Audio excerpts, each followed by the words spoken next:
Alrighty, so welcome everyone. Today we're having our data creation webinar. So we'll be covering the best practices on how to build your own custom data set. Before we start, let me just briefly introduce ourselves. So my name is Dennis Sorokin, and I'm a customer success manager here at KeyMaker. We have also Maria, who will be answering and presenting the materials today. Maria, would you just briefly introduce yourself, please? Yeah, so I'm VP Partnerships at KeyMaker, but I'm also a solution architect, which is more on the technical part. So I hope I'll be able to share some interesting insights with you today. Super, thank you. I would also kindly ask our attendees to type your questions, if any, whatever questions you guys might have in the Q&A section in Zoom. There is a special button there at the bottom. Why I want to emphasize you and asking us questions, as our intention is to make this as interesting and interactive as possible. So just totally feel free to ask your questions. Yeah, so just during the webinar itself, just the moment you type the question, we'll try to answer it as soon as possible. So yeah, please do that. Surely. Okay, so let's move on and present today's agenda.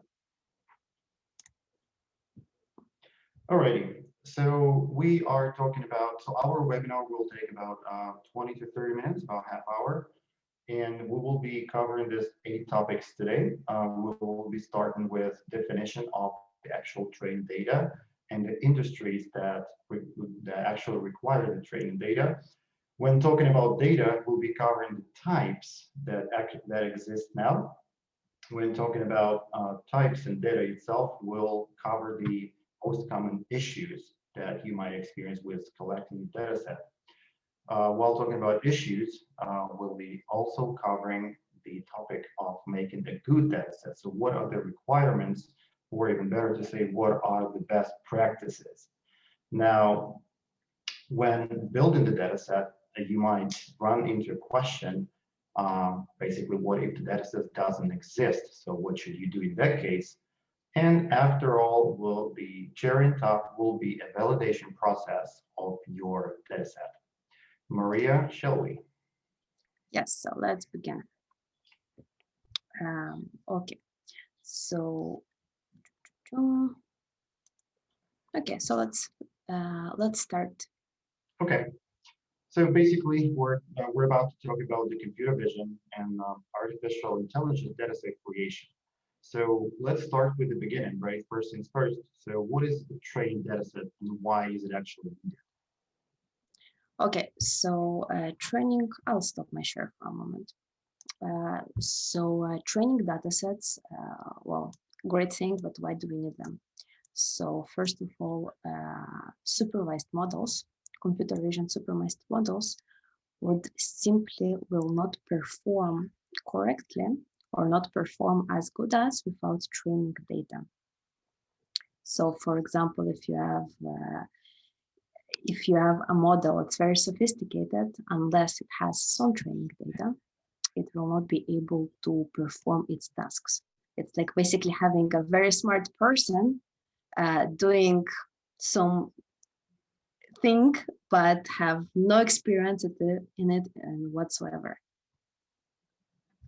That is interesting. Totally agree. Now, what do you think? Can you name some of the industries that this actually applies to? Just to name a few. Yes, definitely. So training data is applying to every industry, almost every industry that uses AI. So basically every AI will require training data. So for example, a medical industry, if you want to train a model to recognize cancer or tumors or fractures on X-rays, for example, you would need training data for that, a lot of training data.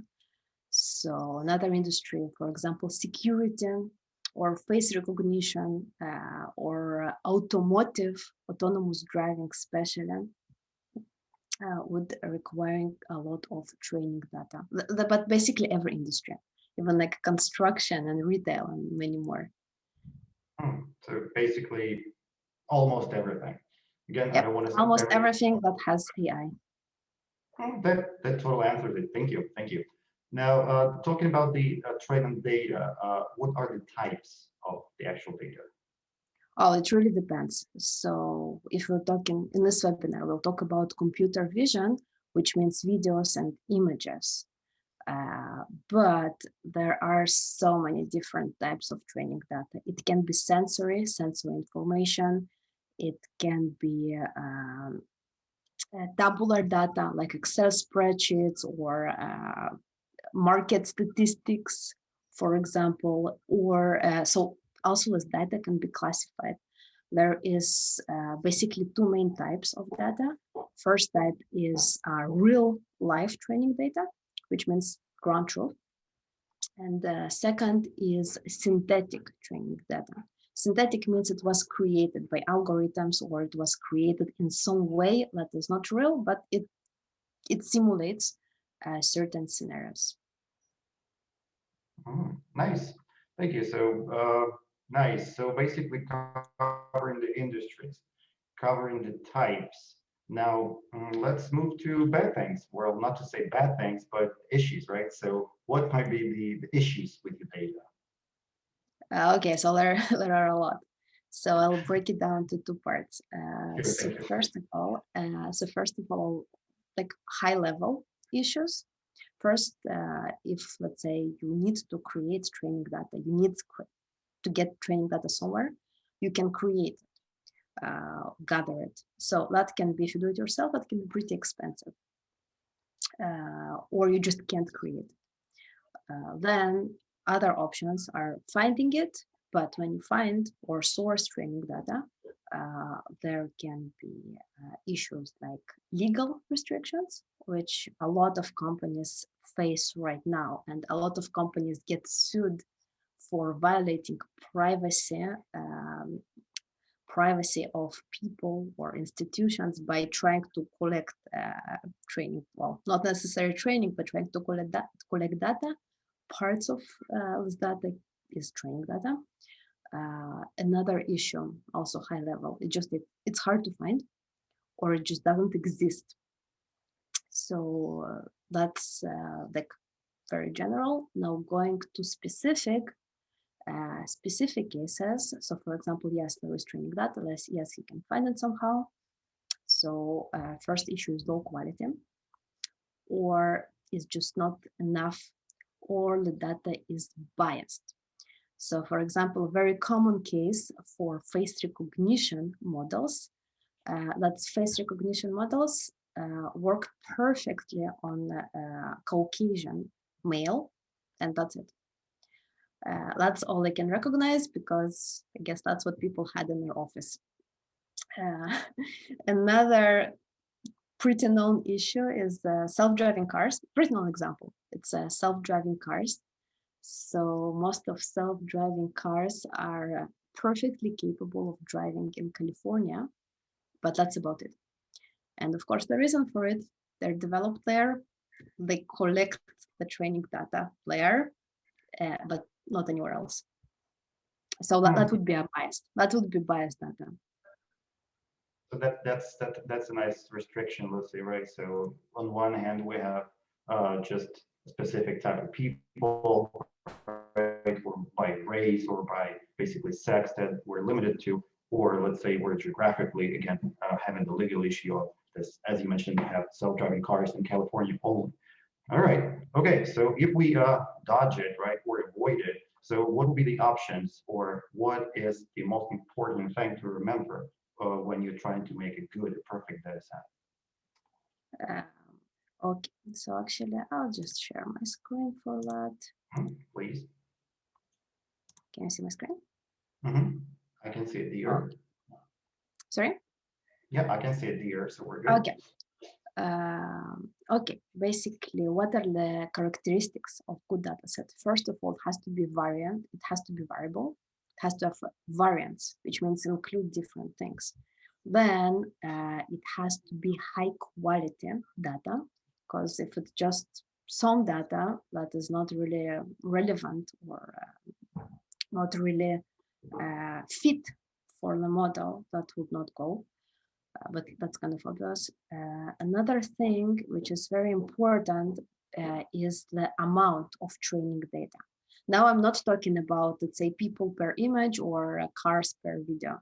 I'm talking about the amount of like frames or images or data points uh, per training data set. So the rule of thumb usually is that to train a fairly complex model, you need about 100,000 of data points, which means 100,000 of images, 100,000 of frames, 100,000 of, like, say, different people. It really depends on the model, but 100,000 is kind of a golden rule of thumb. Of course, there are models that need more. For example, some projects we worked on required like 4 million images. There are other models that require less. It can be, if it's something simple, it can be trained even with like 1,000 data points, but it really depends. But 100,000, that's like the rule of thumb. Now, another very important thing, what makes a good data set is enrichment of the data. What is enrichment? Enrichment, first of all, it's, well, of course, the collection itself. Make sure that that's collected is good. Then labeling and classification of the data. Now, labeling and classification, it's very important, because if it will not be done right, then the whole part of collecting the data and having like basic data set will not work well.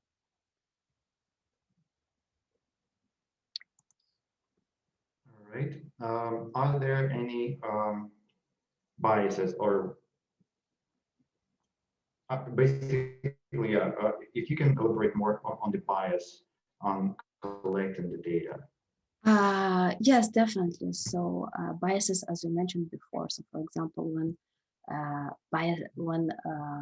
people, like companies, collect data for, let's say, face recognition, they would collect data of a certain type. They collect data of, let's say, only men, or mostly men of a certain ethnicity or certain location. So just an example, if you have a model that's developed somewhere in New York, and you take everyone who lives in New York and take their, like, say, screenshots of their face, it still will be biased, because that would be people who live there. It will not really show or represent the general whole. Now, same thing with basically every data set. It's very important to be aware of the biases that can happen, and to make sure that it's addressed. Oh, good. And actually, I would say New York is relatively even a good example in this case. It is multicultural, right, on one side, but again, we can totally, let's say, use a smaller city, right, or less multinational, and there will be bias right there. Good. Shall we move to the good things, right? So what are the best practices, basically, when you're building your own data set? So what is the tips and tricks? How should you do it? What's the best practice? Okay, so best practices, I actually have them right here. So first of all, it's the precise definition of dataset requirements. Like, what do we want to see in this dataset, where it's tightly related to understanding the biases. So for example, if you go to self-driving cars, if you collect data only from California, even if it requires, let's say, different weather, you kind of try to think about all the biases, right? So you think different weather, different intersections, different cities, maybe day, night, etc. Just giving an example, right? Kind of well thought through data set. But it's collected from just one location, that would be a bias. So it's very important to understand the bias. Now, what happens usually that it's really hard, even if every single scenario is thought through, it's impossible to think about everything. So that's why it's important to collect the data in tiers, which means, for example, you need 100,000 images. So instead of collecting all 100,000 images at once, you collect 1,000, run it by a model, see how it performs, adjust the requirements, and collect again. Now, another thing that's very important is the annotation, the enrichment of the data. If the enrichment is not correct or not precise, the model will just simply not perform. So for example, if you take a model, and I'm going to say an example of the self-driving cars, and the image or video is when on the image and video you annotate bicycles as motorcycles. So it doesn't matter how great the model is, it will recognize bicycles as motorcycles because that's how it was trained. So it's very, very important to get the annotation part right. So as I said, annotate, train the model, get feedback, and repeat the whole process again. Good. That's indeed good to know.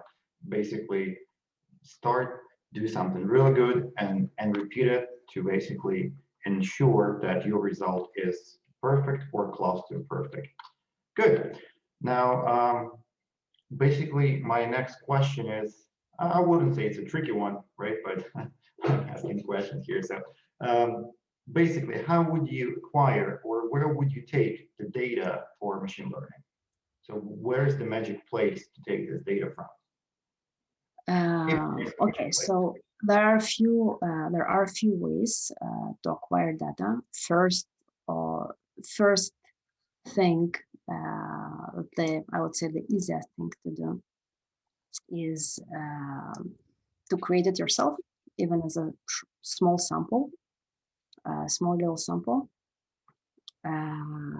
Then, if of course that would not be enough, there's an option for open existing datasets. There are open datasets available out there. They're pretty, some of them are good, some of them are great, some of them are not so much, but it really depends. So basically, that's another option. Additional thing that can be done is collecting data from open sources. So I separate here the open datasets and open sources. Those are two different things.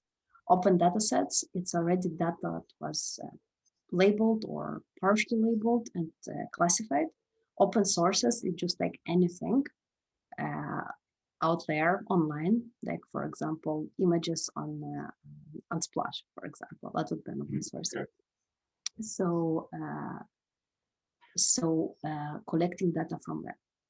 And if this is not enough, another option is the data creation.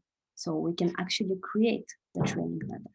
Makes sense, makes sense. Indeed, if let's say if you're not lucky enough or if you don't have that enough time to go through all the open data sets, right, or open sources, and just that particular chunk of your particular data is not there, then as you just said, yeah, the good option would be to go ahead and just basically create it, right? Yes. Okay. Okay, so I would elaborate a little bit more about data creation. So I think that's basically the main topic of our webinar. So how data can be created. So I'll use us KeyMaker as example. So first of all, there is a data studio that can be used for data creation. So basically, we can create images or videos of people on mass scale, basically mass production. So for example, if I'll use face recognition, for example. So if for face recognition models, the requirement is that you need to have different ethnicities, different age groups, different genders, which means male, female, and you need to collect the data from that of those people. So how do you do it? So we actually do mass productions with thousands of people where we bring them to our studio. We take images or videos of those people, or one person at a time, or groups of people. It really depends on the scenario. But the key part is that there is a script, a scenario. It's like basically producing a movie in a way. So we go by the scenario, by the script, and collect this data.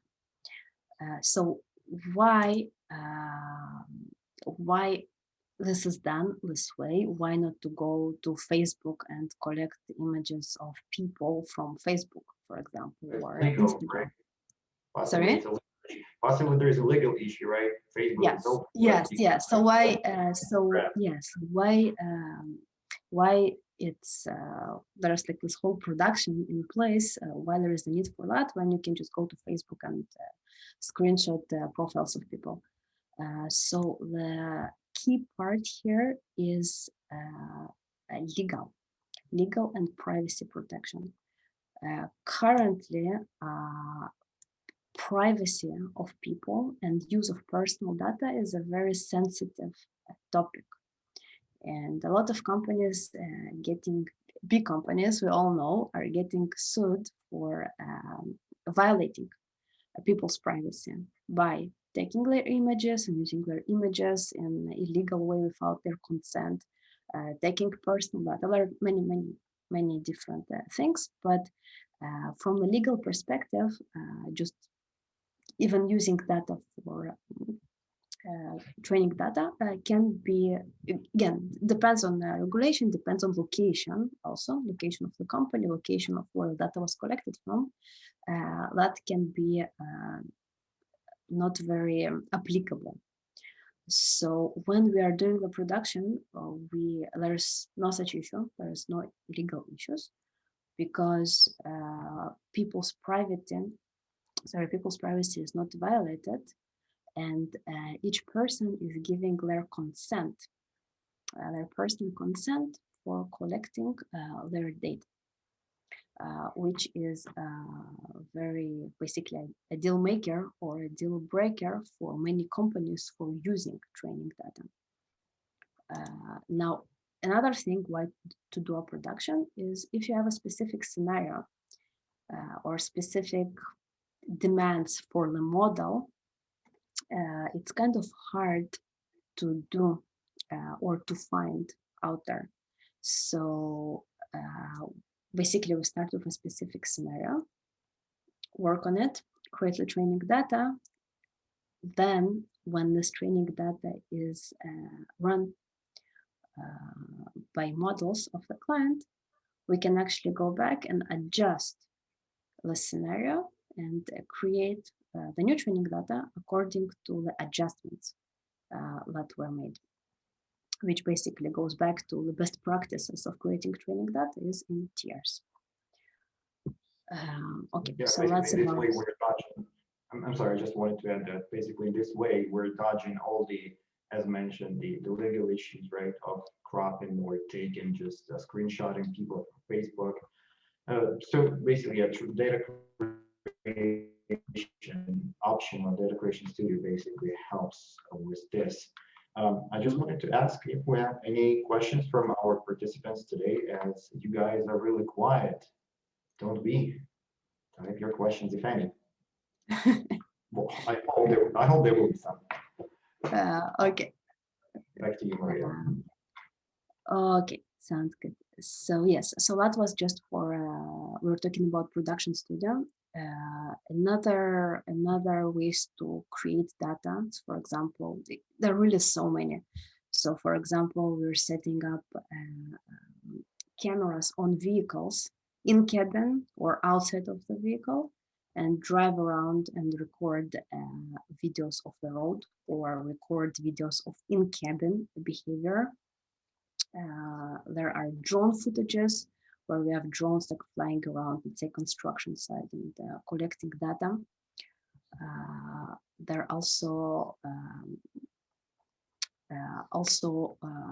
ways to collect data, let's say, for medical use, medical imaging. We partner with multiple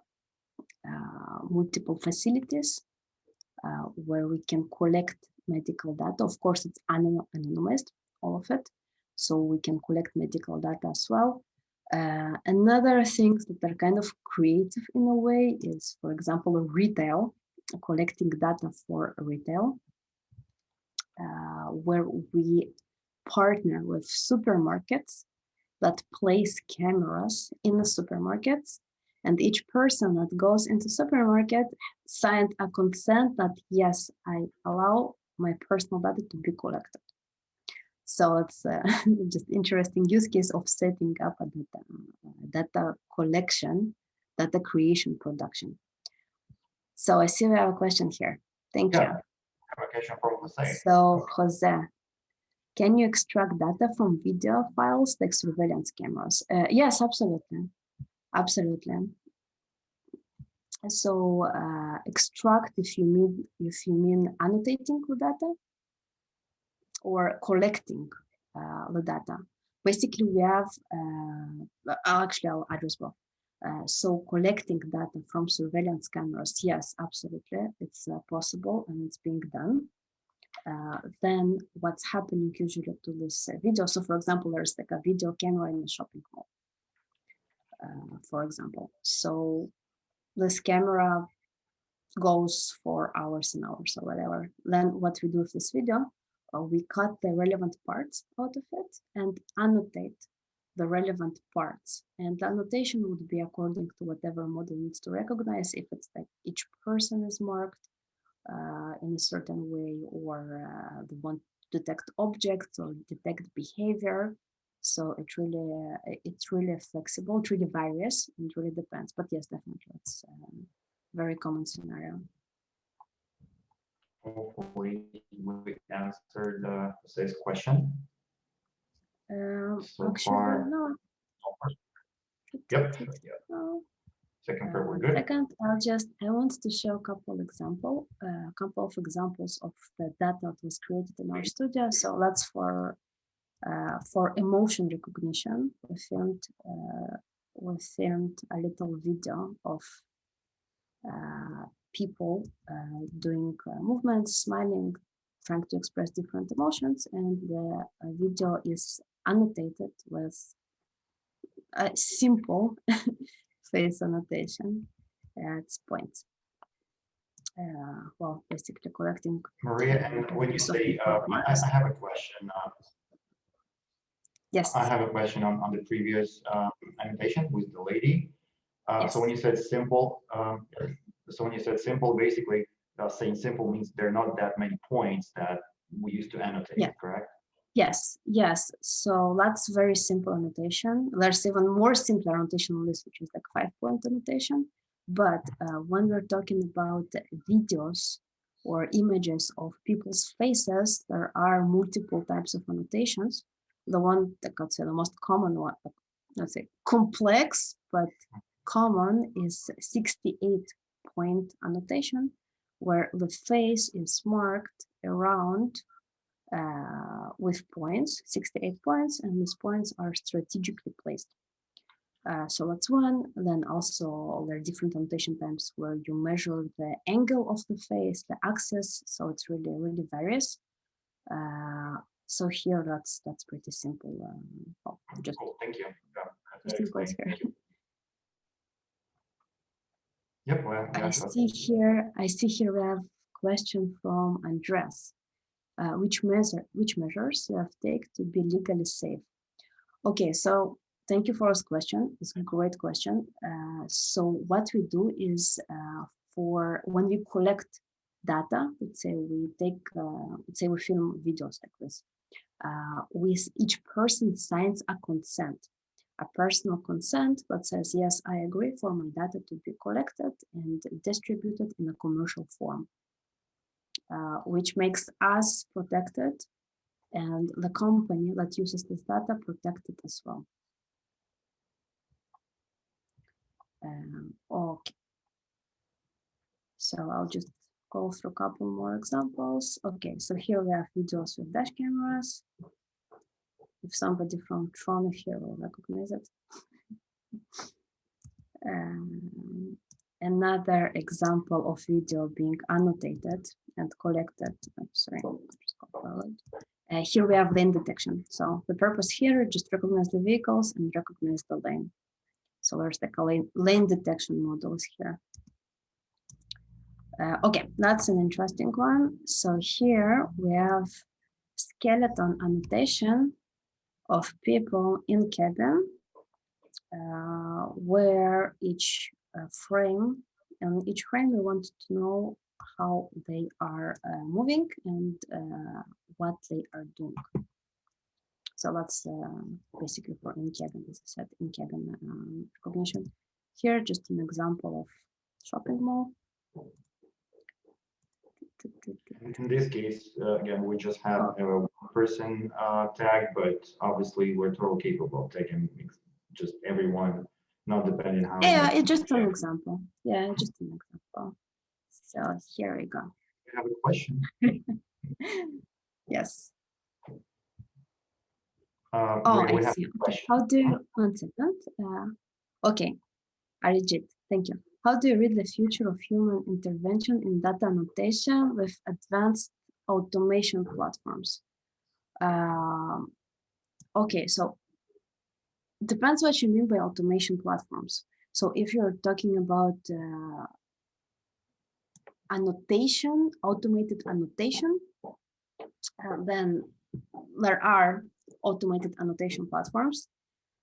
Of course, the thing is, there is always a need for ground truth.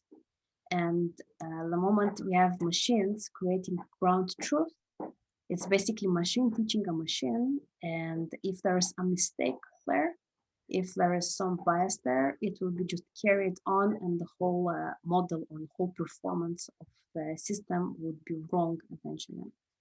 So what we see right now, there are more and more automation happening, but there will always be need for ground truth training data, as long as we use supervised models.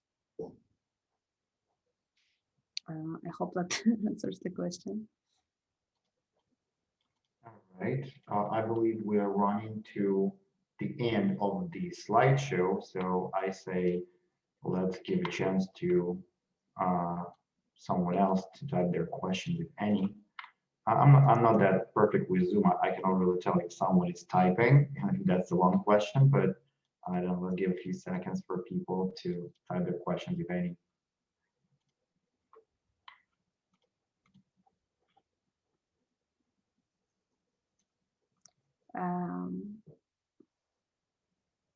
Okay, I think we're good for now. Thank you everyone for joining.